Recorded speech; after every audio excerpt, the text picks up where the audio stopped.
नमस्कार दोस्तों, आज हम लेकर आए हैं मुंशी प्रेमचंद की एक अत्यंत मार्मिक और विचारोत्तेजक कहानी उद्धार। यह कहानी केवल एक युवक की नहीं बल्कि त्याग, कर्तव्य और मानवता की कहानी है। जब एक व्यक्ति अपने सुख, अपने सपनों और यहाँ तक कि अपने जीवन से भी अधिक किसी दूसरे के भविष्य को महत्व देता है, तब उसके सामने कैसी कठिन परिस्थितियां खड़ी होती हैं। यही इस कहानी का मूल विषय है। प्रेमचंद ने इस कहानी में समाज की उन रूढ़ियों पर भी प्रहार किया है जहां व्यक्ति की इच्छा और सत्य की अपेक्षा सामाजिक प्रतिष्ठा को अधिक महत्व दिया जाता है। तो आइए बिना किसी देर के सुनते हैं मुंशी प्रेमचंद की मार्मिक कहानी उद्धार। नगर के एक प्रतिष्ठित परिवार में एक युवक रहता था। उसका नाम हजारी लाल था। हिंदू समाज की वैवाहिक प्रथा इतनी दूषित, इतनी चिंताजनक, इतनी भयंकर हो गई है कि कुछ समझ में नहीं आता उसका सुधार क्यों कर हो। बिरले ही ऐसे माता पिता होंगे जिनके 7 पुत्रों के बाद एक भी कन्या उत्पन्न हो जाए तो वह सहर्ष उसका स्वागत करें। कन्या का जन्म होते ही उसके विवाह की चिंता सिर पर सवार हो जाती है और आदमी उसी में डुबकियां खाने लगता है। अवस्था इतनी निराशमय और भयानक हो गई है कि ऐसे माता पिताओं की कमी नहीं है जो कन्या की मृत्यु पर हृदय से प्रसन्न होते हैं, मानो सिर से बाधा टली। इसका कारण केवल यही है कि देहज की दर दिन दूनी रात चौगुनी, पावस काल के जल गुजरे की 1 या 2 हजारों तक नौबत पहुंच गई है। अभी बहुत दिन नहीं गुजरे कि 1 या 2 हजार रुपए दहेज केवल बड़े घरों की बात थी। छोटी छोटी शादियों 500 से 1000 तक तय हो जाती थीं। अब मामूली विवाह भी 3-4 हजार के नीचे तय नहीं होते। खर्च का तो यह हाल है और शिक्षित समाज की निर्धनता और दरिद्रता दिन बढ़ती जाती है। इसका अंत क्या होगा ईश्वर ही जाने। बेटे 1 दर्जन भी हों तो माता पिता का चिंता नहीं होती। वह अपने ऊपर उनके विवाह भार का अनिवार्य नहीं समझता। यह उसके लिए कंपलसरी विषय नहीं, ऑप्शनल विषय है। होगा तो कर देंगे, नहीं कह देंगे बेटा, खाओ कमाओ, कमाई हो तो विवाह कर लेना। बेटों की कुचरित्रता कलंक की बात नहीं समझी जाती, लेकिन कन्या का विवाह तो करना ही पड़ेगा, उससे भागकर कहाँ जाएंगे। अगर विवाह में विलंब हुआ और कन्या के पांव कहीं ऊंचे नीचे पड़ गए तो फिर कुटुंब की नाक कट गई, वह पतित हो गया, टाट बाहर कर दिया गया। अगर वह इस दुर्घटना को सफलता के साथ गुप्त रख सका तब तो कोई बात नहीं, उसको कलंकित करने का किसी का साहस नहीं। लेकिन अभाग्यवश यदि वह इसे छिपा न सका, भंडाफोड़ हो गया, तो फिर माता पिता के लिए, भाई बंधुओं के लिए संसार में मुंह दिखाने को नहीं रहता। कोई अपमान इससे दुस्सह, कोई विपत्ति इससे भीषण नहीं, किसी भी व्याधि की इससे भयंकर कल्पना नहीं की जा सकती। लुत्फ तो यह है कि जो लोग बेटियों के विवाह की कठिनाइयों को भोगा चुके होते हैं, वहीं अपने बेटों के विवाह के अवसर पर बिल्कुल भूल जाते हैं कि हमें कितनी ठोकरें खानी पड़ी थीं। जरा भी सहानुभूति नहीं प्रकट करते, बल्कि कन्या के विवाह में जो तावान उठाया था उसे चक्रवृद्धि ब्याज के साथ बेटे के विवाह में वसूल करने पर कटिबद्ध हो जाते हैं। कितने ही माता पिता इसी चिंता में ग्रहण कर लेता है। कोई बूढ़े के गले कन्या का मढ़कर अपना गला छुड़ाता है। पात्र कुपात्र के विचार करने का मौका कहाँ, ठेलम ठेल है। मुंशी गुलजारी लाल ऐसे ही हतभागे पिताओं में थे। यो उनकी स्थिति बुरी न थी।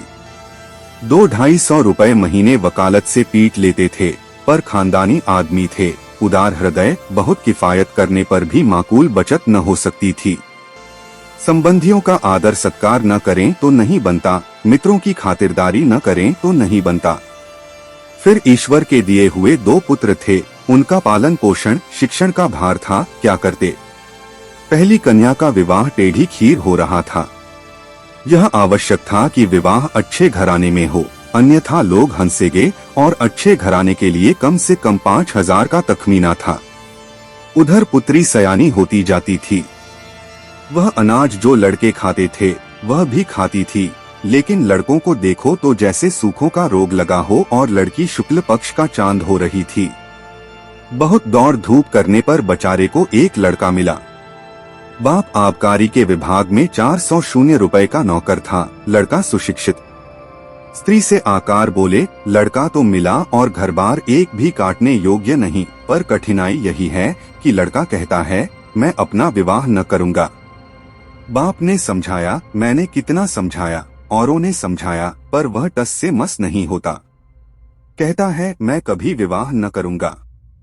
समझ में नहीं आता विवाह से क्यों इतनी घृणा करता है। कोई कारण नहीं बतलाता, बस यही कहता है मेरी इच्छा। माँ बाप का एकलौता लड़का है, उनकी परम इच्छा है कि इसका विवाह हो जाए, पर करें क्या। यूं उन्होंने फलदान तो रख लिया है, पर मुझसे कह दिया है कि लड़का स्वभाव का हठीला है, अगर न मानेगा तो फलदान आपको लौटा दिया जाएगा। स्त्री ने कहा तुमने लड़के को एकांत में बुलाकर पूछा नहीं? गुलजारी लाल बुलाया था, बैठा रोता रहा, फिर उठकर चला गया। तुमसे क्या कहूँ, उसके पैरों पर गिर पड़ा, लेकिन बिना कुछ कहे उठाकर चला गया। स्त्री देखो इस लड़की के पीछे क्या क्या झेलना पड़ता है। गुलजारी लाल कुछ नहीं, आजकल के लौंडे सैलानी होते हैं। अंग्रेजी पुस्तकों में पढ़ते हैं कि विलायत में कितने ही लोग अविवाहित रहना ही पसंद करते हैं। बस यही सनक सवार हो जाती है कि निर्द्वंद रहने में ही जीवन की सुख और शांति है। जितनी मुसीबतें हैं वह सब विवाह ही में हैं। मैं भी कॉलेज में था तब सोचा करता था कि अकेला रहूंगा और मजे से सैर सपाटा करूंगा। स्त्री है तो वास्तव में बात यही, विवाह ही तो सारी मुसीबतों की जड़ है। तुमने विवाह न किया होता तो क्यों ये चिंताएं होती? मैं भी कुंवारी रहती तो चैन करती। इसके 1 महीना बाद मुंशी गुलजारी लाल के पास वर ने यह पत्र लिखा। पूज्यवर सादर प्रणाम। मैं आज बहुत असमंजस में पड़कर यह पत्र लिखने का साहस कर रहा हूँ। इस धृष्टता को क्षमा कीजिएगा। आपके जाने के बाद से मेरे पिताजी और माताजी दोनों मुझ पर विवाह करने के लिए नाना प्रकार से दबाव डाल रहे हैं। माताजी रोती है, पिताजी नाराज होते हैं। वह समझते हैं कि मैं अपनी जिद के कारण विवाह से भागता हूँ। कदाचिता उन्हें यह भी संदेह हो रहा है कि मेरा चरित्र भ्रष्ट हो गया है। मैं वास्तविक कारण बताते हुए डरता हूँ कि इन लोगों को दुख होगा और आश्चर्य नहीं कि शोक में उनके प्राणों पर ही बन जाए। इसलिए अब तक मैंने जो बात गुप्त रखी थी वह आज विवश होकर आपसे प्रकट करता हूँ और आपसे साग्रह निवेदन करता हूँ कि आप इसे गोपनीय समझिएगा और किसी दशा में भी उन लोगों के कानों में इसकी भनक न पड़ने दीजिएगा। जो होना है वह तो होगा है, पहले ही से क्यों उन्हें शोक में डुबाऊं। मुझे 5-6 महीनों से यह अनुभव हो रहा है कि मैं क्षय रोग से ग्रसित हूँ। उसके सभी लक्षण प्रकट होते जाते हैं। डॉक्टरों की भी यही राय है। यहाँ सबसे अनुभवी जो 2 डॉक्टर हैं, उन दोनों ही से मैंने अपनी आरोग्य परीक्षा कराई और दोनों ही ने स्पष्ट कहा कि तुम्हें सिल है। अगर माता पिता से यह कह दूं तो वह रो रो कर मर जाएंगे। जब यह निश्चय है कि मैं संसार में थोड़े ही दिनों का मेहमान हूँ तो मेरे लिए विवाह की कल्पना करना भी पाप है। संभव है कि मैं विशेष प्रयत्न करके 1-2 साल जीवित रहूं, पर वह दशा और भी भयंकर होगी, क्योंकि अगर कोई संतान हुई तो वह भी मेरे संस्कार से अकाल मृत्यु पाएगी और कदाचित स्त्री को भी इसी रोग राक्षस का भक्ष्य बनना पड़े। मेरे अविवाहित रहने से जो बीतेगी मुझ पर बीतेगी। विवाहित हो जाने से मेरे साथ और कई जीवों का नाश हो जाएगा। इसलिए आपसे मेरी प्रार्थना है कि मुझे इस बंधन में डालने के लिए आग्रह न कीजिए, अन्यथा आपको पछताना पड़ेगा। सेवक हजारीलाल। पत्र पढ़कर गुलजारीलाल ने स्त्री की ओर देखा और बोले, इस पत्र के विषय में तुम्हारा क्या विचार है? स्त्री, मुझे तो ऐसा मालूम होता है कि उसने बहाना रचा है। गुलजारीलाल, बस ठीक यही मेरा भी विचार है। उसने समझा है कि बीमारी का बहाना कर दूंगा तो आप ही हट जाएंगे। असल में बीमारी कुछ नहीं, मैंने तो देखा ही था, चेहरा चमक रहा था। बीमार का मुंह छिपा नहीं रहता। स्त्री, राम नाम लेके विवाह करो, कोई किसी का भाग्य थोड़े ही पढ़े बैठा है। गुलजारीलाल, यही तो मैं सोच रहा हूँ। स्त्री, न हो किसी डॉक्टर से लड़के को दिखाऊं, कहीं सचमुच यह बीमारी हो तो बेचारी अम्बा कहीं की न रहे। गुलजारीलाल, तुम भी पागल हो क्या? सब हीले हवाले हैं। इन छोकरों के दिल का हाल मैं खूब जानता हूँ।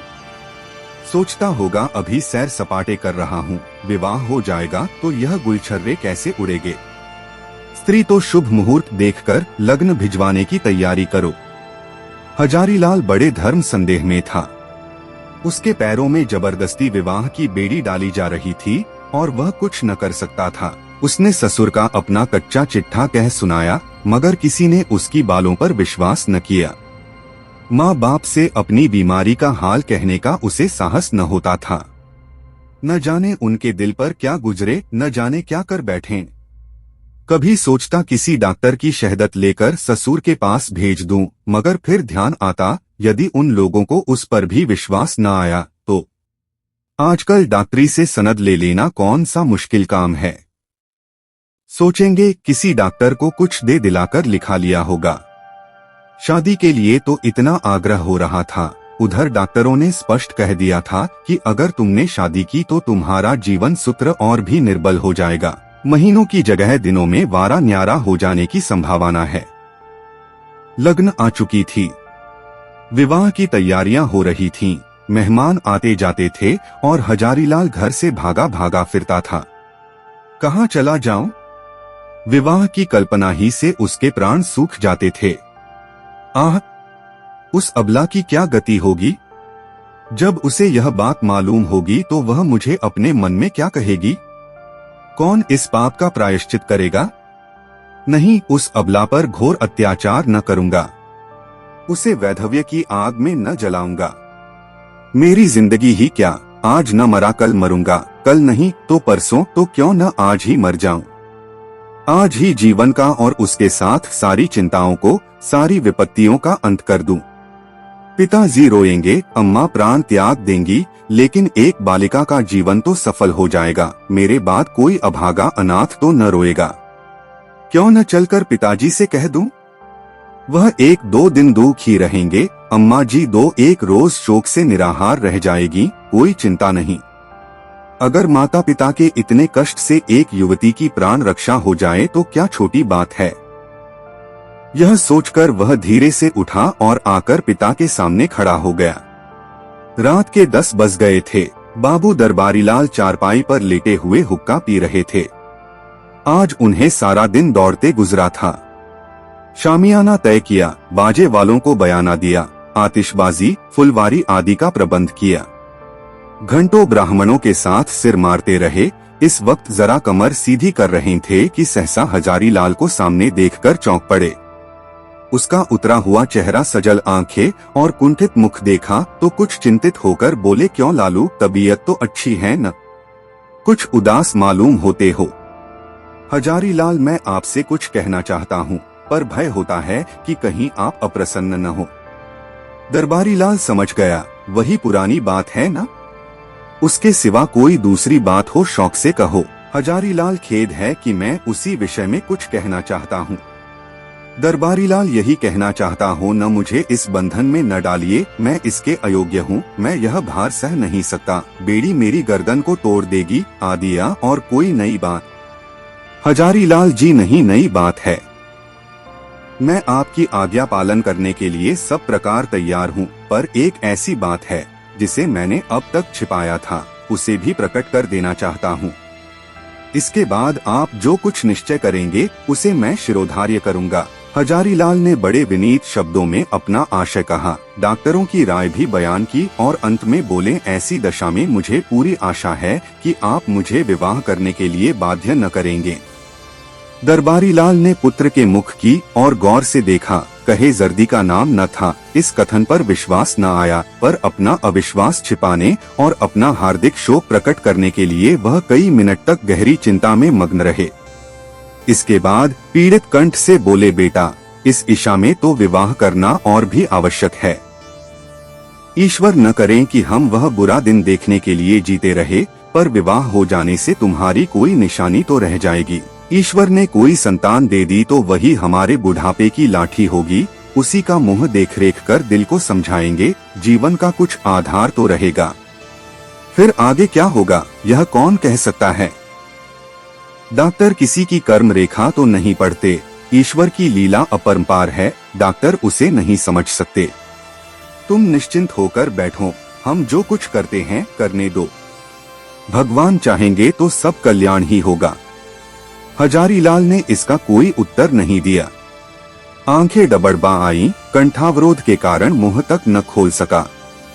चुपके से आकर अपने कमरे में लेट रहा। 3 दिन और गुजर गए, पर हजारीलाल कुछ निश्चय न कर सका। विवाह की तैयारियों में रखे जा चुके थे, मंत्रेयी की पूजा हो चुकी थी और द्वार पर बाजों का शोर मचा हुआ था। मोहल्ले के लड़के जमा होकर बाजा सुनते थे और उल्लास से इधर उधर दौड़ते थे। संध्या हो गई थी। बारात आज रात की गाड़ी से जाने वाली थी। बारातियों ने अपने वस्त्राभूषण पहनने शुरू किए। कोई नाई से बाल बनवाता था और चाहता था कि खत ऐसा साफ हो जाए मानो वहां बाल कभी थे ही नहीं। बूढ़े अपने पके बाल को उखड़वाकर जवान बनने की चेष्टा कर रहे थे। तेल साबुन उपटन की लूट मची हुई थी और हजारीलाल बगीचे में एक वृक्ष के नीचे उदास बैठा हुआ सोच रहा था, क्या करूं? अंतिम निश्चय की घड़ी सिर पर खड़ी थी। अब एक क्षण भी विलंब करने का मौका न था। अपनी वेदना किससे कहें, कोई सुनने वाला न था। उसने सोचा, हमारे माता पिता कितने अदूरदर्शी है, अपनी उमंग में इन्हें इतना भी नहीं सूझता कि वधू पर क्या गुजरेगी। वधू के माता पिता कितने अदूरदर्शी है, अपनी उमंग में भी इतने अंधे हो रहे हैं कि देखकर भी नहीं देखते, जानकर नहीं जानते। क्या यह विवाह है? कदापि नहीं। यह तो लड़की का कुएं में डालना है, भाड़ में झोंकना है, कुंद छुरे से रेतना है। कोई यातना इतनी दुस्सह कर अपनी पुत्री का वैधव्य के अग्नि कुंड में डाल देते हैं। यह माता पिता है? कदापि नहीं। यह लड़की के शत्रु है, कसाई है, बधिक हैं, हत्यारे हैं। क्या इनके लिए कोई दंड नहीं? जो जानबूझकर अपनी प्रिय संतान के खून से अपने हाथ रंगते हैं, उसके लिए कोई दंड नहीं। समाज भी उन्हें दंड नहीं देता, कोई कुछ नहीं कहता है। यह सोचकर हजारीलाल उठा और एक ओर चुपचाप चल दिया। उसके मुख पर तेज छाया हुआ था।